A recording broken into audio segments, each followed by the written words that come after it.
ब्रह्ममुहूर्तावर एका गोंडस बाळाचा जन्म झाला आणि जन्मता त्या आईने जन्माच्या पहिल्याच रात्री त्याला मंदिरातील पायऱ्यांवर ठेवले। आईने मूर्खपणात सर्वस्व अर्पण केलं होतं। त्याच्यामुळे आता तिला जगाच्या भीतीने बाळाला अर्पण करावं लागणार होतं। बाळाला अर्पण करून तिने मंदिराशेजारील विहिरीत शेवटचा श्वास घेतला। रात्रभर रडून रडून बाळ देवाबरोबर झोपी गेलं। पहाटे पुजारी आला तेव्हा त्याने बाळाला पाहिलं। नेहमीप्रमाणे देवाला आंघोळ घालायची म्हणून विहिरीवर गडू भरायला गेला। विहिरीमध्ये मुलीचा मृतदेह पाहून पुजारी घाबरून गेला। भल्या पहाटेच सगळ्या गावाला जाग करून सांगू लागला। कधी मंदिराकडे न बघणारे पण भल्या पहाटेच मंदिराकडची वाट धरू लागले। आपलीच कोणी मुलगी बहीण नाही ना या चिंतेने पटापट पावलं टाकू लागले। काही मिनिटातच सारं गाव पाहून गेलं पण मुलीची ओळख काही पटली नाही। सरपंचांनी पोलिसांना फोन केल्यामुळे ते तासाभरात पोहोचले। पंचनामा करून मृतदेह घेऊन गेले। बाळाकडे कोणाचेही लक्ष गेले नाही। त्याचं एकमेव कारण म्हणजे पुजारी। मुलीला आणि बाळाला पाहिल्याबरोबर सर्वप्रथम पुजाऱ्याच्या सर्व काही ध्यानात आले होते, पण बाळाबद्दल त्याने कोणालाही काहीही कळू दिले नाही। पुजारी हा अविवाहित होता। देवाने आपल्याला या बाळरूपी आशीर्वाद दिला आहे असे समजून तो त्याला सांभाळू इच्छित होता। मंदिर रामाचं होतं म्हणून त्याचं नाव सीताराम ठेवलं। अनेक दिवस झाले पण मृतदेह घेण्यासाठी कोणीही आले नाही। पोलिसही ओळख पटवण्यात अयशस्वी झाले। शेवटी गावकऱ्यांनी सामाजिक जबाबदारी घेऊन तिचे अंत्यसंस्कार पार पाडले। दिवसामागून दिवस जात होते। सीताराम हळूहळू मोठा होत होता। आईचं आणि वडिलांचं प्रेम त्याला कोणतंही नातं नसलेल्या पुजाऱ्याकडून मिळू लागलं। बालपण एकमेव मित्र बनलेल्या देवाबरोबर पुजाऱ्याच्या अवतीभोवती जाऊ लागलं। बघता बघता सीताराम हा 6 वर्षाचा झाला होता। आपल्या वडिलांबरोबर उठून भल्या पहाटे देवाला आंघोळ घालू लागला होता, पूजू लागला होता, आरत्या करू लागला होता, वडिलांच्या पावलावर पाऊल ठेवून चालत होता। एके दिवशी पुजारी अचानक चक्कर येऊन पडला आणि प्रत्यक्ष देवालाच आंघोळ घालण्यासाठी निघून गेला। ज्या पावलांमागे सीताराम चालत होता ती पावले देखील आता मिटली गेली आणि खऱ्या अर्थाने तो अनाथ झाला। इथून पुढे त्याला स्वतःच्या पावलांची दिशा स्वतः ठरवायची होती। ते म्हणतात ना, परिस्थितीची जाणीव असलेली मुलं लवकर परिपक्व होतात, तसं काहीसं सीतारामच्या बाबतीत घडलं। वडिलांच्या दिनक्रमानुसार त्याने त्याचाही दिनक्रम चालू केला। घर होतं ते अनेक वर्षापासून डागडुजी न केल्यामुळे पडलं होतं। मग त्याने मंदिराला आपले घर बनवले, तिथेच राहू लागला, झोपू लागला। पुजाऱ्याचं पोरगं म्हणून लोकांनी न लागणारे दिलेले कपडे घालू लागला। काहींनी दिलेल्या शेळ्या अन्नावर, एकमेव मित्राच्या प्रसादावर आपली भूक भागवू लागला। सीताराम आता चांगला 15 वर्षाचा झाला होता। पहाटेचं देवकार्य उरकून घेऊन लोकांकडे काम मागू लागला होता। फाटी फोडणे, सरपण जमा करणे, शेण काढणे, शेतात छोटी मोठी कामं करणे यात तो दिवस घालवू लागला। आपल्या कष्टाचे 2 पैसे कमवू लागला, साठवू लागला। आपल्या अन्नाची आणि वस्त्रांची गरज तो स्वतः भागू लागला। घराची थोडीफार डागडुजी करून त्यात राहू लागला। नंतर काही वर्षातच कष्टाने कमावलेल्या पैशाने स्वबळावर त्याने डोंगर पायथ्याला पोटापुरती जमीन घेतली। जमीन रक्ताने आणि घामाने तो पिकवू लागला। आता सीतारामचं लग्नाचं वय झालं होतं, पण अनाथ असलेल्या मुलाला पोरगी देणार कोण? गावात एक अतिशय सुंदर अशी देखणी मुलगी होती, पण तिचे अनेक वर्ष लग्न जमतच नव्हतं। त्याचं कारण म्हणजे एका पायाने अधू असणे। त्यात भरीसभर म्हणून वडिलांचं निधन झालं होतं, तर आईला वडिलांच्या निधनानंतर वेड लागलं होतं। हा पांगुळ गाडा आपल्या गळ्यात नको म्हणून सगळ्यांनीच नकार दिला होता। काही दिवसातच ज्या भल्या सरपंचाने सीतारामच्या आईवर अंत्यसंस्कार केले होते त्यांनी सीतारामकडे भाग्यश्रीबाबत विचारणा केली। आपल्या आयुष्यातील पोरकेपणाचे चटके भाग्यश्री संपवणार अशा विचारांनी सीताराम आनंदून गेला होता। भाग्यश्री आणि सीताराम हे वेगवेगळ्या घरात पण एकाच गावात वाढले होते। सीताराम आपलं आणि त्याचं नक्कीच पोट भरेल याची भाग्यश्रीला खात्री होती, म्हणून तिनेही होकार दिला। माणुसकी जिवंत असलेल्या गावकऱ्यांनी भाग्यश्री सीतारामवर अक्षता टाकल्या। सीतारामच्या एकमेव मित्राच्या साक्षीने विवाह संपन्न झाला। देवाने जर एक हात कमी दिला तर दुसऱ्या हाताला तो दुप्पट बळ देत असतो। तसंच काहीसं भाग्यश्रीच्या बाबतीत होतं। अपंग असली तरी देखील स्वयंपाकात देखण्या रूपात तिचा हात धरणारं कोणीही नव्हतं। कायम वाळवंटाच्या झळा सोसणाऱ्या सीतारामच्या आयुष्याला भाग्यश्रीच्या रूपाने जीवाला आराम देणारे थंड वारे भेटत होते। एकमेकांच्या साथीने आयुष्य एका टोकापासून दुसऱ्या टोकापर्यंत जात होतं। काही महिन्यांनी भाग्यश्रीला पुत्रप्राप्ती झाली।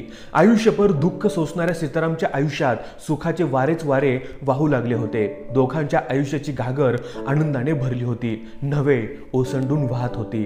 तो कोवळा जीव त्यांचा आनंद कायम चिरतरून ठेवणार होतं, म्हणून त्याचं नावही मोठ्या हौसेने तरुण ठेवलं। आपल्याला जे जे नाही मिळालं ते आपल्या मुलाला द्यायचं असा दोघांनाही निर्धार केला। त्यासाठी दोघेही दिवस रात्र झटू लागले, जादाची जमीन कसू लागले। भाग्यश्री देखील जमेल ते काम करू लागली। तिघांचे आयुष्य जोर धरत होतं। तरुण चालायला धावायला लागला होता। काही वर्षानंतर शाळेतही जायला लागला, पण अधूनमधून तो आजारी पडत असे। गावातील वैद्याकडून गोळ्या घेतल्या की त्यालाही बरे वाटत असे। एक दिवस तरुण जास्तच आजारी पडला, म्हणून त्याला सीतारामने तालुक्याला मोठ्या दवाखान्यात नेलं। तिथे त्याची दोन्ही मूत्रपिंड निकामी होत असल्याचं डॉक्टरांनी सांगितलं आणि दुधाने भरलेल्या सुकाच्या घड्यात मिठाचा खडा पडला। डॉक्टरांनी नवीन मूत्रपिंड शोधून प्रत्यारोपण करण्याचे सुचवले। त्यासाठी येणारा खर्च साठवलेली जमापुंजी घेऊन जाणार होता, पण योगायोग म्हणावा की सीतारामने मंदिरात केलेल्या कर्माचे फळ म्हणावे, भाग्यश्रीचे मूत्रपिंड तरुणशी जुळलं। दुसऱ्यांदा स्वतः जीव धोक्यात घालून तिने तरुणला जीवदान दिले। एकदा जन्मावेळी तर दुसऱ्यांदा प्रत्यारोपणावेळी। तरुणचा आणि भाग्यश्री सीताराम यांच्या आनंदाचा सुखाचा जीव जाता जाता राहिला होता। तिघांच्याही आयुष्याचं कोमजलेलं फूल पुन्हा फुलू लागलं होतं। तरुण शिक्षणात लक्ष देऊ लागला, तर तरुणच्या आजारपणाने पडलेला खड्डा भरण्याकडे सीताराम लक्ष देऊ लागला।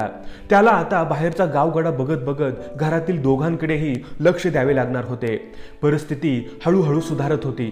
बिघडलेली घडी परत नीट बसत होती। तरुणने शालेय शिक्षण पूर्ण करून अभियांत्रिकीला प्रवेश घेतला होता। अभियंता होणार म्हणून त्याचा आनंद गगनात मावत नव्हता। खर्चाची बाजू मांडून सीतारामला त्याच्या आनंदावर विरजण घालायचे नव्हते, म्हणून त्याने आपण काहीतरी करू म्हणत स्वतःची समजूत घातली। बघता बघता तरुण अभियंता झाला, पण त्यामागे सीताराम मात्र पूर्ण झिजला होता। रोज 12-12 तास मेहनत करत होता। भाग्यश्री देखील खर्चाचे गणित पूर्ण करण्यासाठी गावातील भोजनालयात जात होती। अपंग असूनही रोज 1-1 किलोमीटर जाऊन डबे पोहोचते करत होती। शेवटी सीताराम भाग्यश्रीच्या कष्टाला फळ मिळालं होतं। तरुण एका मोठ्या कंपनीत कामाला लागला होता, पण कंपनी परदेशात होती आणि कामही परदेशात। तरुणने परदेशात जाण्याची इच्छा व्यक्त केली, त्याला दोघांनीही विरोध केला। आयुष्यभर हृदयाजवळ ठेवलेल्या मुलाला एवढ्या साता समुद्रापार पाठवण्यास दोघेही तयार नव्हते, पण मुलाच्या आनंदातच आई वडिलांचा आनंद असतो, म्हणून तेही नंतर तयार झाले। आता सीताराम समोर सगळ्यात मोठा प्रश्न होता तो पैशांचा। आयुष्यभर मेहनतीने कमावलेलं तरुणच्या शिक्षणात घातलं होतं। पैसा येण्याचा कोणताही मार्ग दिसत नव्हता, पण मुलाला परदेशात पाठवायचे म्हटल्यावर काही ना काही करणं भागच होतं। मग तरुणनेच अर्धी जमीन विकण्याचं सुचवलं। दुसरा कोणताच मार्ग दिसत नव्हता, म्हणून सीताराम देखील तयार झाला। तरुणच्या आयुष्यात तो सोनेरी दिवस उजाडलाच। त्याने त्याच्या स्वप्ननगरीकडे उड्डाण केले। सीताराम आणि भाग्यश्रीच्या काळजीने भरलेल्या मनाने देखील त्याबरोबर उड्डाण केले होते। तरुणच्या काळजीने दोघांचाही जीव व्याकुळ होत होता। एक एक दिवस मोठा आणि जड जात होता। भाग्यश्रीची आणि आजाराची हळूहळू गाठ पडू लागली होती। सुरुवातीच्या काही दिवसात तरुण 4-5 दिवसांनी खुशालीचा फोन गावातील मित्रांच्या फोनवर करायचा, मात्र हेच प्रमाण काही दिवसांनी आठवड्यावर आलं, नंतर महिन्यावर गेलं। भाग्यश्रीचा मात्र रोज न चुकता फेरा मित्राच्या घरी असायचा। आज फोन आला असेल या आशेत, पण ती आशा मात्र आशाच राहायची। म्हणता म्हणता तरुणला जाऊन 1 वर्ष झालं होतं। तरुणला पाहण्यासाठी दोघांचीही मने आतुर झाली होती। तरुणला भेटण्यास बोलवल्यावर दिवाळीला येतो आणि दिवाळी झाली की गुढीपाडव्याला येतो, ही कारणं असायची। अशीच कारणे देत देत तरुणला जाऊन 5 वर्ष झाली। तरुण खोटे बोलून कारणे देऊन दमला होता, पण सीताराम आणि भाग्यश्रीचे डोळे वाट पाहून काही दमले नव्हते। आता आजारपण भाग्यश्रीची पाठ लवकर सोडत नव्हतं। सीताराम भाग्यश्रीच्या डोळ्यांची आतुरता आता संपली होती। 5 वर्षानंतर तरुण आला होता। येताना तो एकटा नव्हता, तर सोबत बायको आणि गोंडस जीवाला देखील घेऊन आला होता। त्यांना पाहिल्यानंतर दोघांच्याही थकलेल्या डोळ्यांना काही जास्त समजले नाही, परंतु तरुणने त्यांची ओळख करून दिली। दोघांसाठी हा मोठा धक्काच होता, पण सुखद धक्का होता। जसा सीतारामचा इंग्रजीशी काही संबंध नव्हता तसाच त्याचा सुनेचा मराठीशीही नव्हता. नातवाबरोबर मात्र दोघांचीही चांगली गट्टी जमली होती. नातवाचे बोबडे बोल त्यांना पुरेपूर समजत होते. नातवाबरोबर दोघांचाही दिवस कुठल्या कुठे निघून जात होता. सासू सुनेचं संभाषण मात्र क्वचितच घडत असे. सुनेला गावचं वातावरण पसंत पडलं नव्हतं. ती एक एक दिवस जीवावर उदार होत ढकलत होती. साहजिकच होतं ते, कारण आयुष्य एका हाय क्लास सिटीत घालवल्यानंतर गावात राहणं कोणालाही अवघडच होईल. काही दिवसातच न राहून तिने तरुणला परत निघण्याचं सुचवले. तरुणनेही तिला होकारार्थी संदेश दिला. नातवाशी खेळत असलेल्या आजी आजोबांच्या समोर तरुणने जाण्याचा विषय काढला. दोघेही परत चिंतातूर झाले. सीतारामने तरुणला स्पष्ट नकार दिला. तुझ्या आईची तब्येत दिवसेंदिवस खालावत आहे. तू इथेच थांब. नातवाबरोबर ती हळूहळू आजारपणाला विसरत आहे. तू इथंच आता नोकरी बघ, असे म्हणत त्याने त्याचा नकार कळवला. भाग्यश्री देखील जाऊ देण्यास अनुकूल नव्हती. तिलाही नातवाला मोठे होताना बघायचं होतं. त्याला शाळेत जाताना रुपया द्यायचा होता. परत आल्यावर लपून ठेवलेला खाऊ हळूच पिशवीतून द्यायचा होता. रात्री गोधडीत घेऊन चांदूमामाची गोष्ट सांगायची होती. पण तरुण काही राहण्याचं मनावर घेत नव्हता. ज्या आईने जीवदान दिले तिची सेवा करायला त्याचे हात उत्सुक नव्हते. अचानक एके दिवशी संध्याकाळी जेवत असताना मी उद्या जाणार आहे असं सांगून दोघांचंही गोड जेवण कडू केलं. नातवाच्या आणि मुलाच्या विरहाने दोघांचे डोळे परत पाणवणार होते. भाग्यश्रीला तर रात्र कधीच संपू नये असं वाटत होतं. झोपलेल्या नातवाला दोघेही जेवढे मनात भरता येईल तेवढं मनात भरत होते. टाळूवरून हळूवार हात फिरवत होते. त्या नाजूक गालांवर आपले ओठ हळूच ठेवत होते. त्यावर ते बाळही हळूच गालातल्या गालात हसत प्रतिसाद देत होते. सीतारामला आणि भाग्यश्रीला नकोशी असलेली सकाळ उजाडलीच. तरुण सामानाची बांधाबांध करत होता.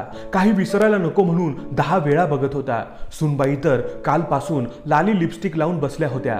भाग्यश्री बाळाला आंघोळ घालून काजळ लावत होती. आजारपणामुळे आपण बाळाला परत बघू की नाही त्याबद्दल तिला खात्री नव्हती, म्हणून ती शक्य तेवढे त्याचे लाड करत होती. मुके घेत होती, अंजारत होती, गोंजारत होती.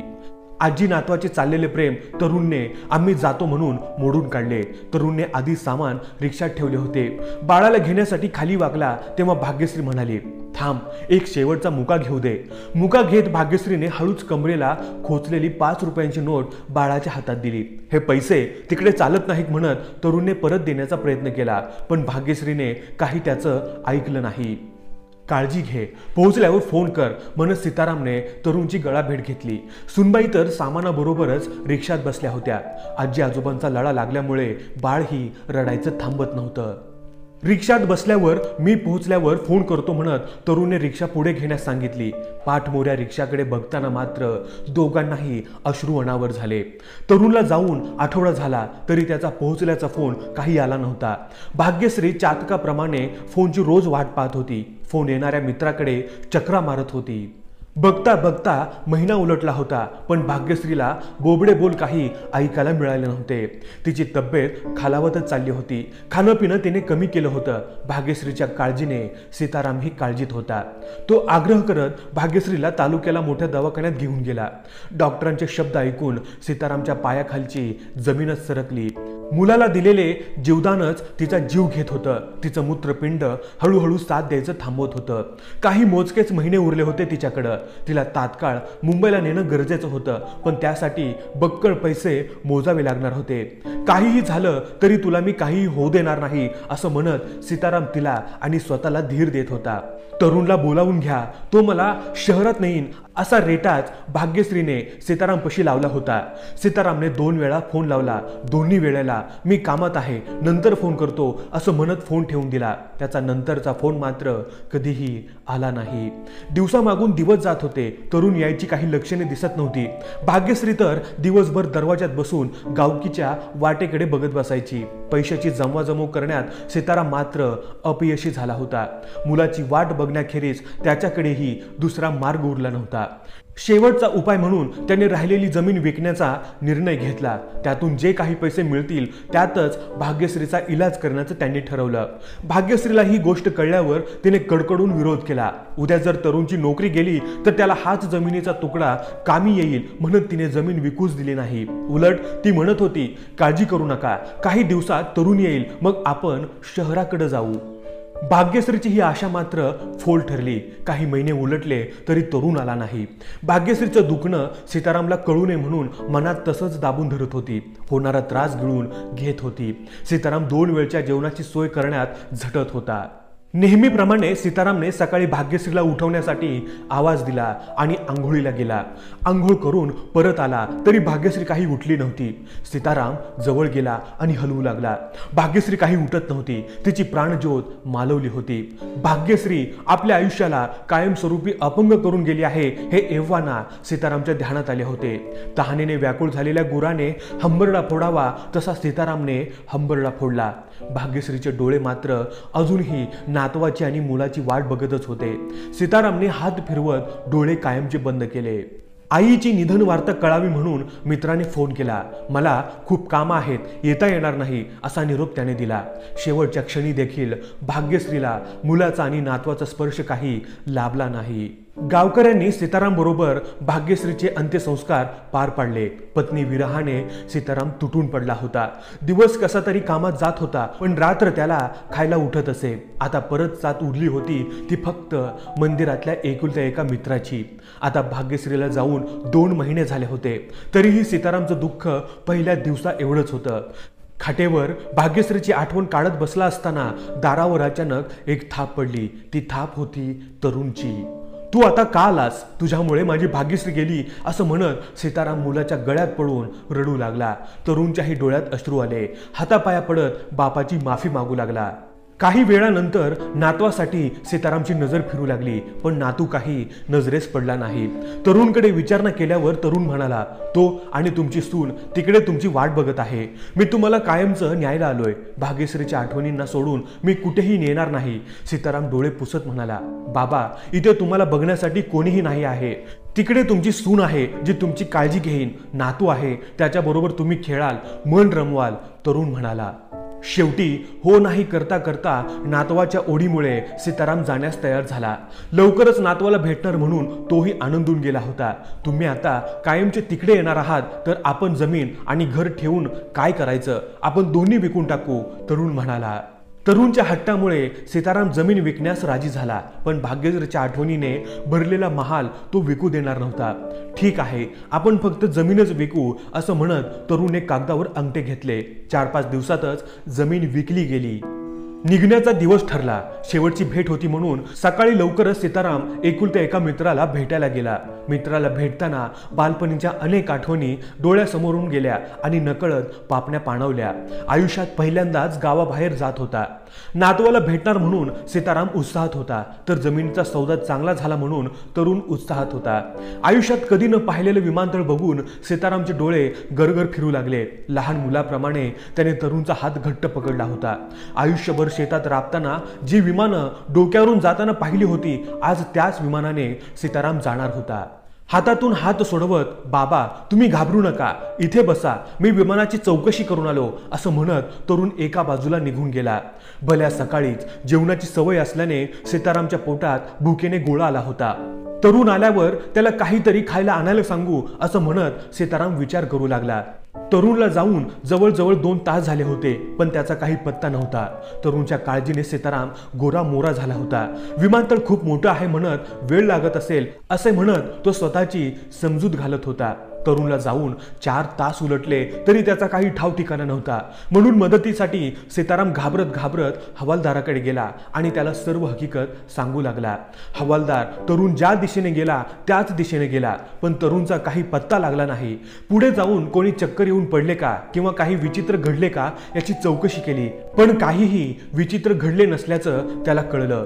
काळजीने सीतारामच्या डोळ्यात पाणी आले. डोळे 4ही दिशांना तरुणला शोधत होते. हवालदार असो किंवा मोठा अधिकारी, पोलीस तो पोलीसच. हवालदाराच्या मनात शंकेची पाल चुकचुकली. त्यांनी लगेच कोणत्या मार्गाने आलात, कधी आलात, मुलगा कोणत्या देशात नेणार होता याची चौकशी सीतारामकडे केली. हवालदार तडक कंट्रोल रूमकडे गेला आणि तरुण नावाच्या व्यक्तीची माहिती काढू लागला. साधारणतः 3 तासांपूर्वी तरुण नावाच्या एका व्यक्तीने उड्डाण केल्याचं हवालदाराला कळालं. त्यांनी CCTV फुटेज तपासले तेव्हा कपड्यांवरून तरुणच होता हे निश्चित झालं. तरुणने सीतारामची नातवाची आस मुडीत काढीत उरली सुरली जमीनचे पैसे घेऊन पसार झाला होता. हवालदाराचे शब्द कानात शिशाचा रस ओतल्यासारखे सीतारामला भासत होते। जमिनीचे आत्ताच 2 भाग व्हावेत आणि आपल्याला आत ओढून न्यावं असं त्याला वाटत होतं। बाणांनी जखमी झालेल्या पक्षाप्रमाणे सीतारामची अवस्था झाली होती। नातवाच्या भेटीची अपेक्षा ठेवणाऱ्या सीतारामला मुलाच्या राक्षसी वृत्तीची भेट झाली होती। सीतारामची अवस्था बघून हवालदारही भावूक झाला। अशी परिस्थिती वैऱ्यावरही येऊ नये म्हणत तोही प्रार्थना करू लागला। सीतारामला गावी सोडण्याची व्यवस्था हवालदाराने केली, वर 2 पैसेही हातात दिले। घायाळ हरणाप्रमाणे सीतारामचे मन झाले होते। आपल्या आठवणींचा निवारा गाठावा म्हणून सीताराम गेला तर मुलाने कागदात कागद घालून नकळत आपला अंगठा घेतला आणि आठवणीनं भरलेले घरही विकल्याचं त्याला कळलं। जाता जाता मुलगा आईच्या आठवणींचा देखील सौदा करून निघून गेला होता। जिथून आयुष्याची सुरुवात झाली होती तिथेच आयुष्याचा शेवटच्या क्षणात सीताराम आला होता। आयुष्याचं चक्र जिथून सुरू झालं होतं तिथेच ते थांबलं होतं। अपेक्षित नसणारी एकुलत्या एक मित्राची परत गाठ पडली। मित्राकडे बघून सीताराम नुसता रडत होता। तेवढाच एक शेवटचा आधार त्याला उरला होता। पण मित्राचेही हात डोळे पुसायला पुढे सरसावले नाही। पुन्हा एकदा सीतारामने मंदिराला घर बनवलं होतं, पण आता सुखाची अपेक्षा न करता मृत्यूची अपेक्षा करत होता। कारण कोणीही नसलं तरी माझी भाग्यश्री माझी वाट बघत असेल याची त्याला खात्री होती। ती नक्कीच माझी आसवं पदराने पुसेल याचा त्याला विश्वास होता। मंदिरात येणाऱ्या भाविकांपैकी कोणीतरी विचारलं, हे कोण? त्याला प्रतिसाद देत दुसरं कोणीतरी म्हणालं, हे तर पुजाऱ्याचं पोरगं।